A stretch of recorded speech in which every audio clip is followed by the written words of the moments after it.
السلام علیکم۔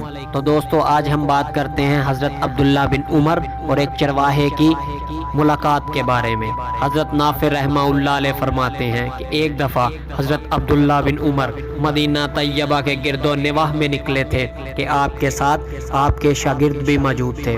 کھانے کا وقت ہوا تھا، شاگردوں نے دسترخوان بچھایا، اتنے میں آپ کے پاس سے ایک چرواہا گزرا۔ اس نے سلام عرض کیا۔ حضرت عبداللہ بن عمر نے فرمایا، آؤ بھائی تم بھی کھانے میں شریک ہو جاؤ۔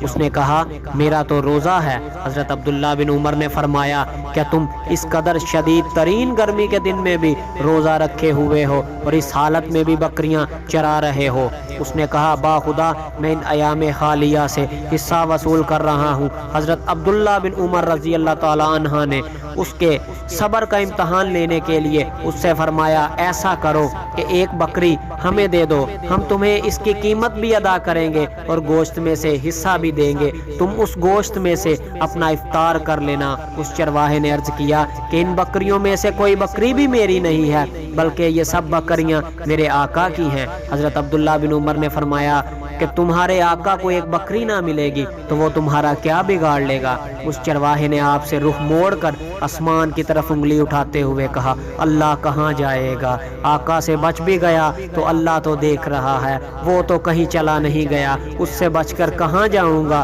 حضرت نافع رحمہ اللہ علیہ فرماتے ہیں کہ چرواہے کی بات سن کر حضرت عبداللہ بن عمر رضی اللہ تعالی عنہما پر ایک عجیب سی کیفیت طاری ہو گئی اور آپ بار بار چرواہے کی بات کرتے رہے۔ دیکھو چرواہا کہہ رہا ہے اللہ کہاں جائے گا۔ حضرت نافع رحمہ اللہ علیہ فرماتے ہیں کہ جب آپ مدینہ طیبہ واپس تشریف لائے تو آپ نے اس چرواہے کے آقا سے وہ ساری بکریاں اور خرید لیں اور چرواہے کو بھی خرید لیا اور اس چرواہے کو آزاد کر کے ساری بکریاں اسے بخش دی۔